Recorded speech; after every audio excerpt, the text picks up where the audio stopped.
ny mofinaina isan'andro atolotry ny mpitandrina rakotina valina maoly.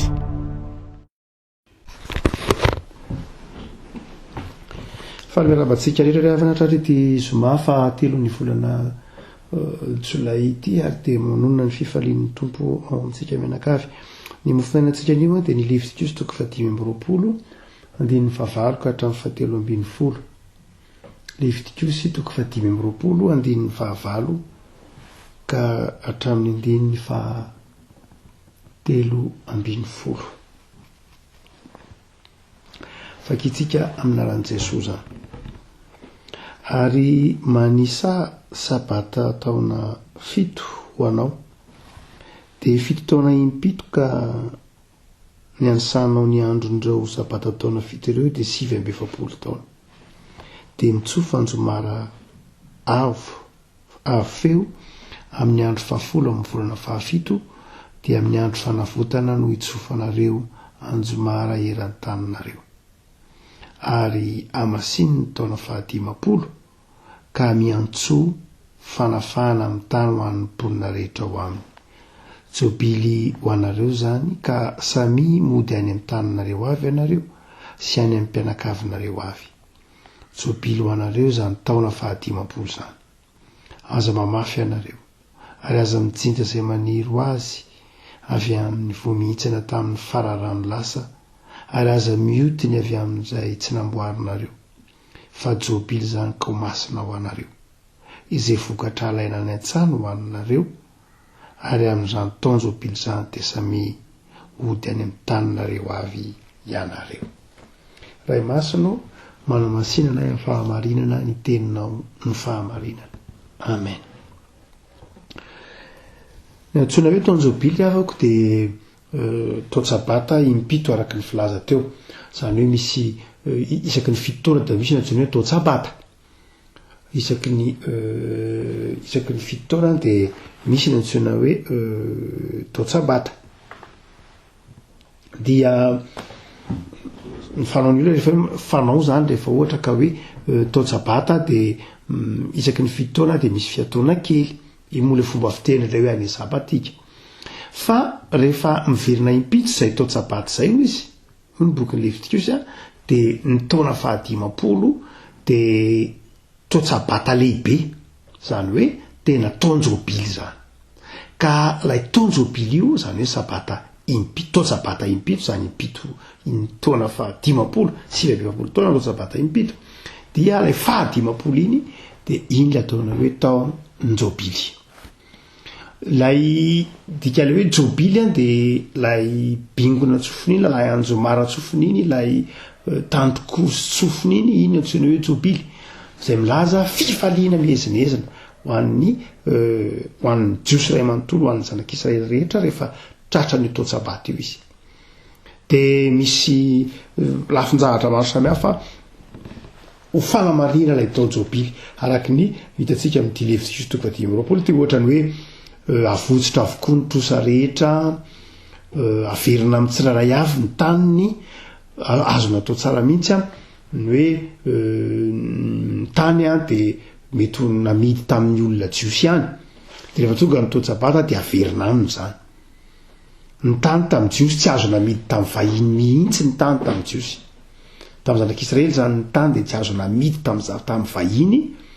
fa namidy tamin'ny samy zanak'Israely ihany. Fa rehefa tonga kosa ny taon-tsabata dia averina aminy zany, raha ohatra ka tsy voaverina ilay vola vidin'ilay tany dia averina aminy rehefa tonga ny taon-tsabata. Dia lay taon-tsabata zany dia mariky koa ny fifamelana, mariky ilay fifamelana. Ary inona ny dikan'ilay hoe taon-jobily hoe mariky fifamelana ilay izy. Nasiany boky Levitikosy ao Levitikosy amin'ny taran'ny jobily ny nasiany ao anatin'ny bokin'ny Levitikosy zany no mitantara momba ny hoe zava-dehibe ny fankalazana an'Andriamanitra noho ny taona 10. Ny antony dia nasian'Andriamanitra ny taon-jobily mba hiazonana lay firenena araka ny tokony ho izy ihany. Zany hoe miverina toy ny tany am-piandohana hatrany isaky ny 10 taona. Misy zany fiaingana vaovao hatrany isaky ny 10 taona zay nidikan'ilay hoe tonjobily mba tsy hoe tratra ao anatin'ny fatoran'ny fanantrana ny olona anankiray ohatra hoe misy fianakaviana anankiray atao hoe fianakaviana akaiky anao de mahantra izy sahirana izy satria mety mahazo ny olombelona ny fahasahiranana mety marary de tsy maintsy nivarotra ny fananany mety misy fahasahiranana sy ny tahaka izany ny olona mpianakaviana de nivarotra ny taniny izy ary rehefa mivarotra ny taniny izy dia inona no mitranga tsy manana tany intsony izy ary rehefa tsy manana tany izy de lasa andevo mivoatery miasa miankin-doha amin'ny jiosy oatra azy ihany na ny Israely oatra azy ihany de izy manomboka eo aminy io fahantrana io ary toetrany amin'ny taranaka fa raha mandimby de antra mandrakariva izy no zany de tsy ho afaka ao anatin'ny fatoran'ny fahantrana izy fa nasian'Andriamanitra ny taonjobily nasian'Andriamanitra ny taonjobily mba anapahana izay le fahantrana izay isaky ny 10 taona ka miverina hatramin'ny voalohany ray everitsika fa fieritreritra zany am'izao ataontsika hoe iainana eto ambonin'ny tany zao raha ohatra ka tany aloha ny tany taty Afrika ohatra ny tany taty Afrika dia somary taraika na ranta raha zay ny azoko ilazana azy taraiky ny tany taty Afrika na apahany tamin'ny Azia raha nita tamin'ny fandrosoan'ny indostria sy ny varotra tany Eropa de tonga ny tandrefana tonga teto Madagasikara naka ny akora rehetra teto Madagasikara tamin'ny vidiny mora de teto Madagasikara ihany fa taty Afrika tamin'ny vidiny mora de mora nakana ny akora rehetra mba fanodina tany ampitan-dranomasina ary natao toerana fambolena jirovo kafe sy ny tahaka izany ny tany taty Afrika na ny tany maro natao toeram-pamokarana fotsiny ihany izy de nalaina ny vokatra rehefa aveo de nahodina de namidina taty amin'ny tany mahatra ary de nandritra amin'ny fanjanahantany de natao toerana fakanarena fotsiny ihany ny tany rehetra ny akabeazan'ny tany voazanaka taty zay raha teo ny dikany antsony hoe politika kolonialy dia tsy misy afa-tsy ny hoe ny toekarenan'ny zanatany dia natao zay ampanankarena fotsiny ihany ny tany mpanjanaka rehefa vita indray ny fanjanahantany aty ambadiky ny taona 100 tapitra ny fanjanahantany dia inona no mitranga nipotra indray rehefa aveo lay vanim-potoana ataontsika hoe néocolonialisme zany hoe tsy mbola ireo zay olona rehetra nitondra taty amin'ny tany mahantra taty amin'ny tany zanahana fahiny Afrika subsaharienne na apahany ko tsy manino tamin'ny Azia dia tsy inona tsy akory fa ireo zay rehetra ireo zay mpitondra tamin'ireny firenena rehetra reny de saika mbola voanjo avokoa no napetraky ny vazaha napetraky ny mpitondra napetraky ireo tany mpanjanaka fa izay ary mbola saika ny nanangona ny vokatra rehetra ny feny toekarena saika mbola kompania vahiny avokoa ny taty Madagasikara fahiny nisy ny kompania marseillaise ny kompania lyonnaise sy ny sisa rehetra zay ny feny vokatra isan-karazany ary kanka na de teo ara lay fahatapera lay fanjanahantany dia mbola nitoy ihany lay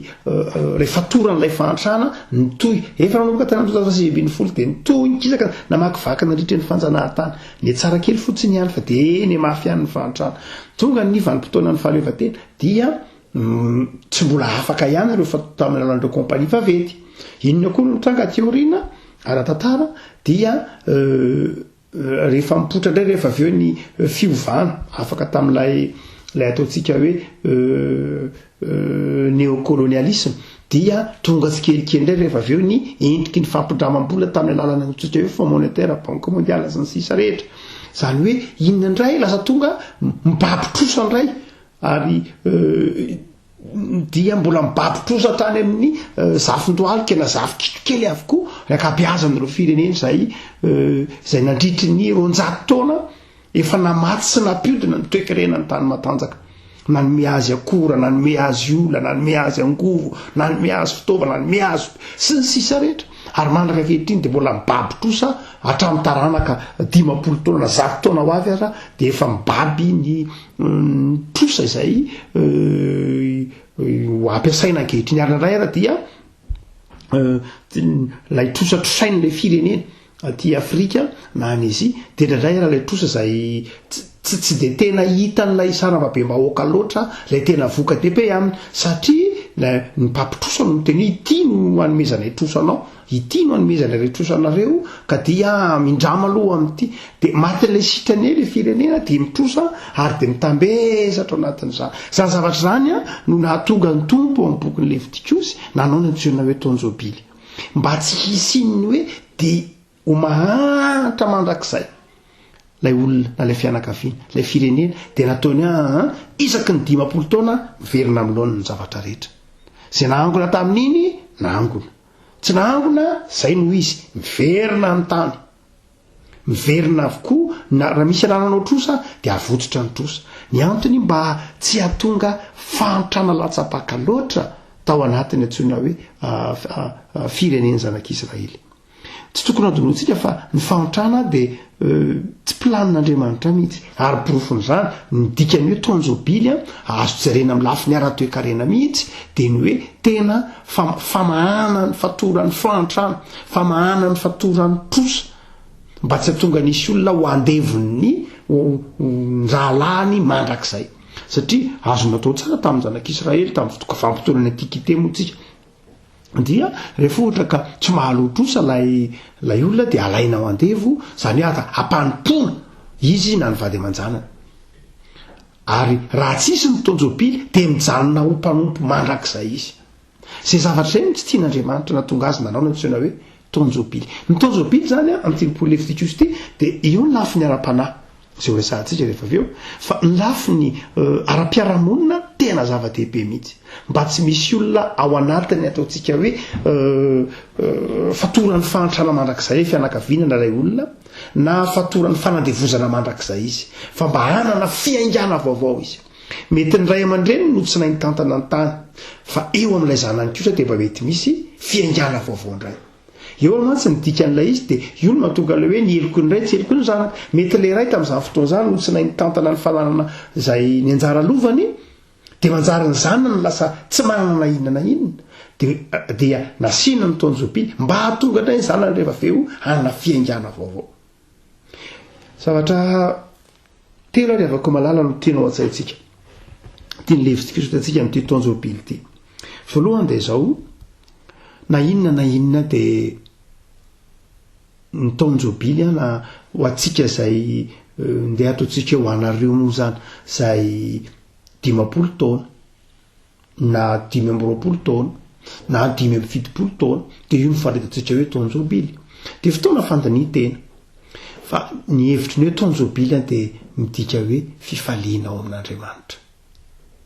midika fifaliana ao amin'Andriamanitra ary ny planin'Andriamanitra zany de izao ny fiainana kristianina de fiainana feno fifaliana fa tsy fiainana feno fatorana na fangejana de ny faharoa zay aseho an'ity mikasika ny fahafahana ty de izao manao hoe tsy sitrak'Andriamanitra mihitsy le avako malala ny fatorana izay mety mahazo atsika na endrikinina fantatr'Andriamanitra fa noho ny fahotana de satry ny fahotana ary ny mamatotra atsika ary noho ny fahotana de misy mandrakariva atana tohatra zay mety mamatotra atsika ao anatin'ny fiarahamonina mety misy mifamatotra sy mifangeda sy mifanambaka ny olona noho ny fahotana de napetrak'Andriamanitra itondra rana ny tonjobily tony mba ho famantarana amintsika fa zava-dehibe ny fahafahana napetraka ny tonjobily mba hisy fetra ny fangiry firiana noho ny mahanofo ny olombelona mahampanota ny olombelona de tsy alala ony mihitsy ny olombelona takizay ndrasantsika amin'ny fahantrana ty Afrika tsy alala ony mihitsy ny olombelona afa amin'izao dia tsy manao afa-tsy firenena mahantra de mbola ampitrosaina ihany dia mimahantra le firenena ary alaina atao antoka mifakana lay arena avokoa na lay vola avokoa na ny taniny na ny mponina ao aminy na ny ekonomia na nina atao antoka daholo ary de lasa mitohy hatrany lay fahantrany lasa ary zay nahatonga ny tompo nametraka ny tonjobily tony avako malala hanazavana amintsika fa tsy akasitrahan'Andriamanitra mihitsy ny amahampanotany olona ny fantrana amin'ny toy lavabe tsy akasitran'Andriamanitra dia ny fieran'Andriamanitra tamin'ny tonjobily tony hoe atreo ihany fa tsy mety ho afa-po mihitsy ny olona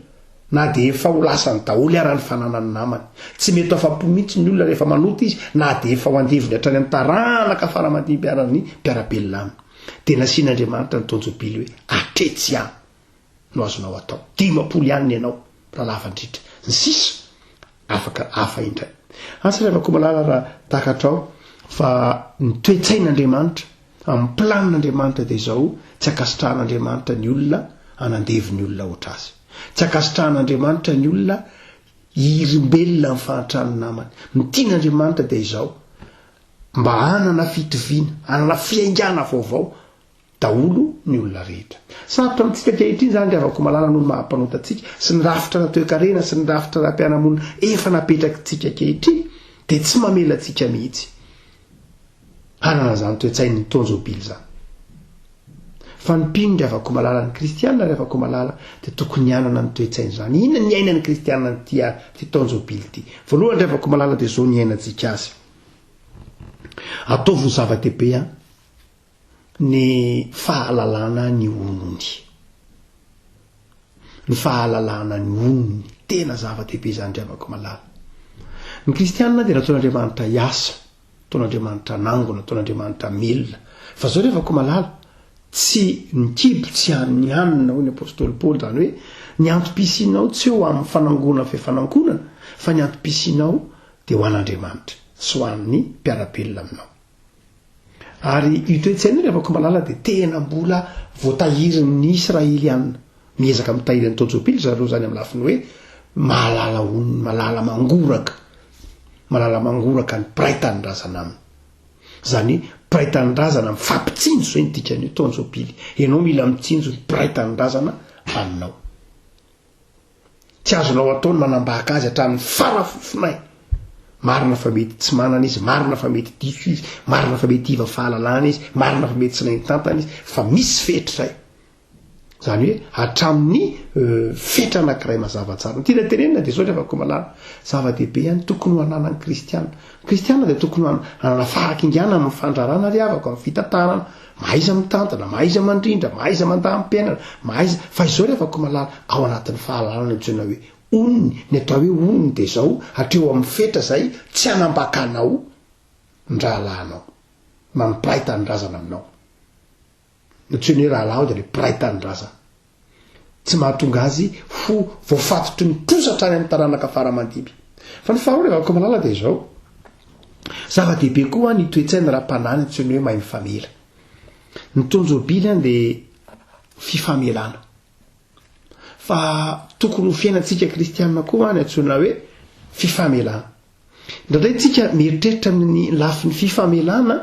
amin'ny lafiny ara-panahy ihany fa ny fifamelana dia tena misy lafiny ara-toekarena sy ara-piarahamonina manasitrana ny toekarena manasitrana ny fiarahamonina ny fifamelana ary zay mihitsy ny dikan'ny tonjobily zany dia fifamelana ara-panahy io fa zao tena fifamelana ara-piarahamonina mihitsy io ka afaka mivezivezy malalaka na vokatra afaka mivezivezy malalaka zany zao na nyreny vola afaka mivezivezy malalaka satria samy manana fiaingana vaovao indray zany noho zany a dia tokony ho ataon'ny mpino zava-dehibe ry afako malala ny fifamelana ny fiazonana alahelo na tsy fifamelana dia mahakely hery ny fiarahamonina ary mahakely hery koa na dia ny fandraharana azy lasa voafetra ny zavatra azo atao rehefa eo ny tsy fifamelana voafetra ny olona fahanao miresaka voafetra ny sehatra fahanao misokatra rehefa misy korontana isan-karazany fa rehefa misokatra tsara miavana daholo ny mpiarabelona dia mandeha ho azo daholo na fifanakalozana na varotra na fifamovozana na inona satria ao anatin'ny fahadiova-po fa ny fahatelo avako malala lanjany ty Levitikos ty dia ny fanaovanao zava-dehibe ny tany fanaovanao zava-dehibe ny tany misy heviny mihitsy lay teny lay andiny fahatelo ambin'ny folo hoe samy ody amin'ny taninareo avy ianareo zany hoe ny tany ry avako amin'ny tonjobily dia tena zava-dehibe mihitsy ary amintsika malagasy zay andeha ataotsika hoe manana firenena malalaka de malalaka de indraindray manamaivana ny lanjany tany ohatrany hoe rovina moa no lany ny tany be dehibe ny malalaka fa tena sarobidy amin'Andriamanitra ry havako ny tany ary io ny tokony hitezantsika ny taranakitsika mihitsy ny anaovano zava-dehibe an'ilay tany volena ilay tany amin'ny karana mihitsy zany ny tany de sarobidy amin'Andriamanitra rehefa mitahy Andriamanitra de mitany olona eo amin'ny taniny ary ny tany ry havako malala dia tsy mba azony mena fahiny zany teo amin'ny zanak'Israely tsy azona mena tsy azona midy tamin'ny vahiny ny tany fa ny tany avy amin'Andriamanitra ary ny tany de mety mitaraina rehefa mafy loatra ny fahotan'ny olona Genesis 3:7-9 Sodoma sy Gomora de mitaraina io tany rehefa andatsahan'ny olona ra ny tany Genesis 3:5-10 de mitaraina ny tany reko ny fitaraina ny rahalanao ny ainga avy amin'ny tany hoy ny tompo Matsiankaina nanomonana Bely izany hoe ny tany zany de tahaka ny velona mihitsy amin'Andriamanitra ny tany zay tsy afa-tsy akory fa ifamatorany fahaveloman'ny olona ny teny hoe tany zay de misy dikany nge matoa ny olombelona nataon'Andriamanitra tamin'ny vovotany Adama de sarobidy mihitsy mifamatotra zany ny fahaveloman'ny olona de mifamatotra amin'ny taniny no zany tsy azo atao tsinotsinona mihitsy ny tany ary tandremana sy koloina ny tany zay mahatonga hoe tsy akasitran'Andriamanitra ny fanombana ny tany fandoroana azy tsy fikarakarana azy fahamelana azy ho lava volo zany rehetrany dia tsy nekeny soatra masina mihitsy ny hoe tany avela ho lava volo fa tsy vokarina de tena tsy mety eo anatrehan'Andriamanitra fa io tenen'ny tompo io hoy izy manao hoe amin'ny tao sabata amin'ny taona 50 de zao miato ianao eo ny tany miala sasatra fa ny tany de zao ampanokarinao ny tany ampiasainao ny tany zany de afaka malala tokony iverenantsika malagasy kely ny fieverana fa manana tany be dehibe tsika adinitsika fa ny fitahin'Andriamanitra voalohany indrindra nge tsy voly fa ny tany mahavokatra io tany io be dehibe ny toerana eto Madagasikara miresaky tsika nandritra fanjanahantany fa raha nisy ao anatin'ny tafitra voalohany zay nataon'ireo mpamakilay Frantsay tonga teto Madagasikara tamin'ny fanjanahantany de nisan'ny tafitra voalohany ataony de hoe tena tany mahavokatra le Madagasikara tany mahavokatra tsy mbola hitany tsiny ny natao kibony tany tamin'izany fotoana hoe tany mahavokatra ary de izany tokoa ny voalohany namboliziny nitondra ny vanila nitondra ny kafe nitondra ny jirofo nisy an'ireny fikambana ataontsika isan-karazany reny toeram-pambolena isan-karazany reny tamin'ny fotoan'andro ny somalaka ny lemaka betsiboka ny lemaka laka loatra sy ny sisa rehetra morondava aiza daholo reny ankehitriny de afaka malala mapetratra antsika kristiana ny avana ny dikan'izany manahitra antsika manao hoe ndraindray atodiko zao tontolo zao any amin'ny lafiny hoe veritsika fa lay tany tsy arena fa ny voalohany raha mamaky raha miveratra amin'ny baiboly de zao ry afaka malala ny fitahin'Andriamanitra voalohany indrindra de ny fananany olona tany fananany fianakaviana tany ary zany tokony dizayntsika anjanantsika koa rehefa malala raha ohatra ka manabe taranaka isika amin'ny lafiny ra-panahy tezayntsika tahotra n'Andriamanitra fa tezayntsika koa izy anao zava-dehibe ny tany rehefa manana mba mahatahiry rehefa mba manan-javatra de mividy tany fa tsy mandany ny vola amina ataontsika hoe fiarakodia tsara tare fotsiny ihany akanjo tsara tare zany no andaninany anka andaninany vola sy ny herim-po anka ny vahiny ny lasa manangona ny tany fa na de any anaty kizikizy zany ary afaka malala tezao ny taranaka mba hoany ambany vohatra mba hijery ity ny tany ity ny anay ity ny lovanay sy ny sisa tsy fanoritana na ifamonoana zany fa ilazana hoe zava-dehibe ny firenena ny men'Andriamanitra antsika topa-magnarana ary afaka malala de reto zavatra reto nafatra ho anao voalohany de ity ny tena fanafahana de ao amin'Andriamanitra ary tsy akasitran'Andriamanitra zay rehetra mety ho gejy isan-karazany na ara-toekarena io na inona tsy akasitran'Andriamanitra ny fantrana tsy akasitran'Andriamanitra tsy avamin'Andriamanitra zany fa raha misy zany amin'ny fiainantsika dia zaravilana